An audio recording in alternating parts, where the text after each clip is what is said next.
ژووری بازرگانی پیشسازی هەولێر ژووری بازرگانی پیشسازی هەرێمی کوردستان دیدارە چیان ساز کردەوە بە بۆنەی زیارەتی ئەو شاندەی ئیرانی گەورە کە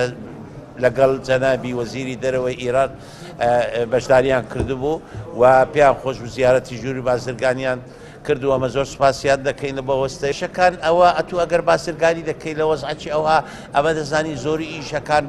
بەڕێی هەندێک زار بەڕێی بانک و بەڕێی ئوسولی حواڵە ناکرێ بۆیە دەبینی هەندێک زار کێشە دەبی لە دواکەوتنی پاراییان دابەزینی نرخی پارەکانی تومەن بی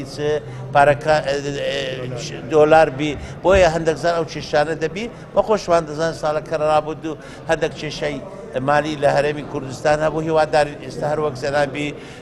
سەرۆکی حکوومەت ئاماژەی پێکرد کە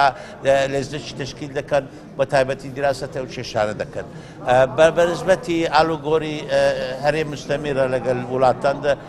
خاڵە سنووریەکان لە زیاد بوونە هەروە گوتم ساڵی ڕابردوو سێ خاڵی سنووری زیاد کرا و قەبارەشت بینی 6 إلى 7 ملیار دۆلار ساڵێ بڵێن ئالوگۆری بازرگانی دەکرێت خۆی بەخۆی ئەوە بەڕاستی شتێکی باشە ژمارەی کۆمپانیەکان لە دەوری ئەوێ من دەزانم 350 کۆمپانیە ئیرانی ئیش دەکەن هیوادارینیان بەردەوام بن ئەمە زۆر داواکاریمان ئەوڕۆ کردکەوە بڵێ منتیقەی سناعی پیشەسازی دروست بکرێت لە سنوور منتیقەی بازرگانی دروست بکرێت بەڕاستی پێمان خۆشە برادرانی بازرگانانی کۆماری ئیسلامی بێن لێرەوە بەرهێنان بکەن کارگا و کارخانەدا بەستێنن